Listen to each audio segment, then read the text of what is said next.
Tshisekedi face à l'histoire va-t-il réussir là où les autres ont échoué? Messieurs et dames, voici le sujet de cette rubrique faisant le point de ce jour. Donc aujourd'hui, on va discuter tout autour de ce sujet. Comme vous le savez, j'espère que vous vous portez bien. Alors, comme d'habitude, n'oubliez pas de vous abonner si ce n'est pas encore fait, de partager la vidéo pour inviter encore plus de personnes à suivre cette vidéo, à comprendre quels sont les défis de l'ère du président actuel, Félix Antoine Tshisekedi Tshilombo. Alors, on commence cette vidéo tout de suite après cette petite vidéo.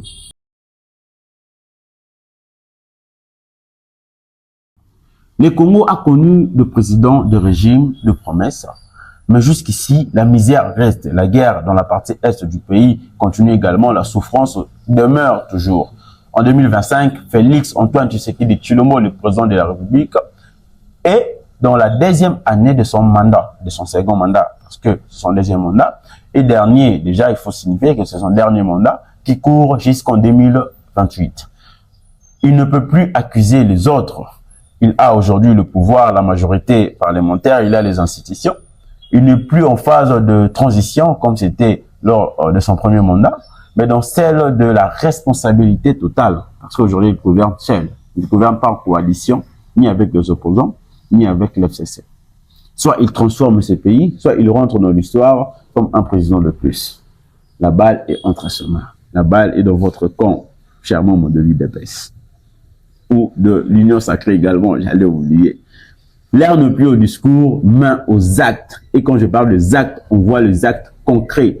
L'histoire aujourd'hui regarde et tournée, toutes les caméras sont tournées vers le président Félix Antoine Tshisekedi, mais également le peuple aussi attend voir le résultat de promesses que le président de la République a tenues lors de son discours d'investiture au stade de Martyrs. Mais la question que beaucoup de Congolais se posent est une question très simple. Va-t-il réussir là où les autres ont échoué? Va-t-il écrire une autre histoire pour ces pays, pour ces chers et très beaux pays, la République démocratique du Congo? Regardons ça ensemble. On a connu précédemment le président Mobutu, 32 ans d'autorité et de décadence. Mobutu Sese Seko. Mobutu a dirigé ce pays d'une main de fer pendant plus de 30 ans.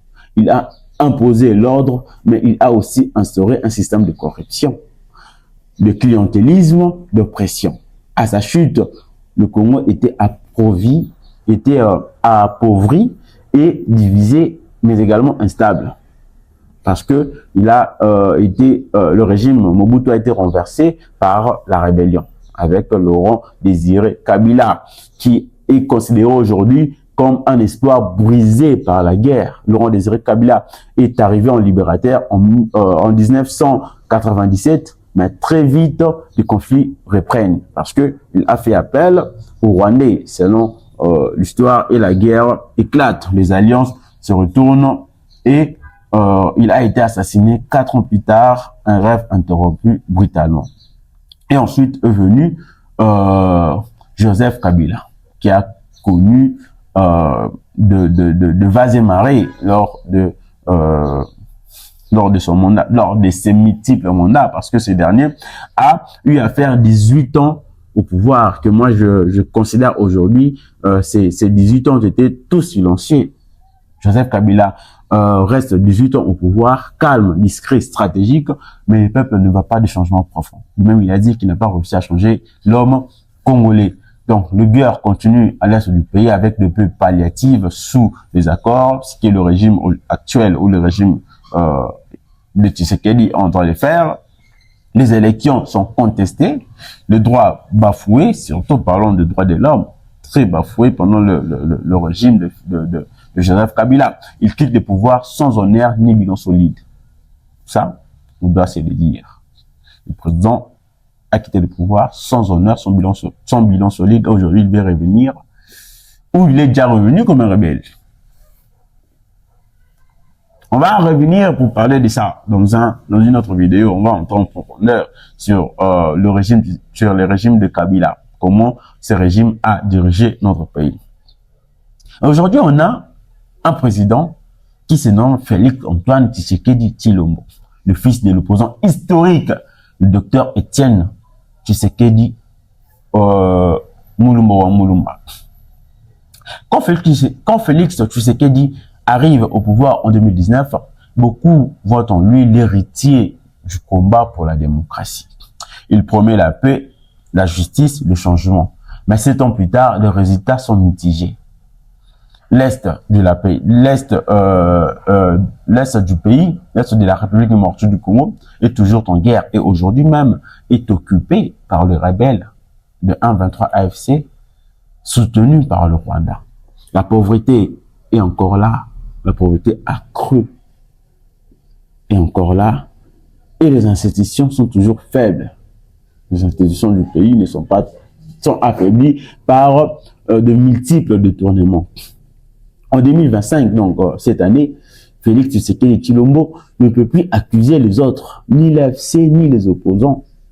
Il est au sommet aujourd'hui. C'est lui le garant du bon fonctionnement de la République. Il a la majorité, il a tous les leviers nécessaires. Soit il transforme ce pays, soit il rentre dans l'histoire comme un président de plus, comme tous ses prédécesseurs.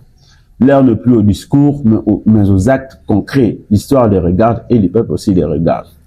Tshisekedi a encore une chance de marquer positivement l'histoire de ce pays. Mais le temps passe très vite. Il faut vraiment s'y mettre. Il y a encore du taf à faire. Le peuple attend de résultats concrets, pas des slogans et moins encore de promesses fallacieuses. On est fatigué. Et toi, penses-tu qu'il réussira? Penses-tu que le président de la République peut encore réussir son mandat? Ou il est déjà trop tard?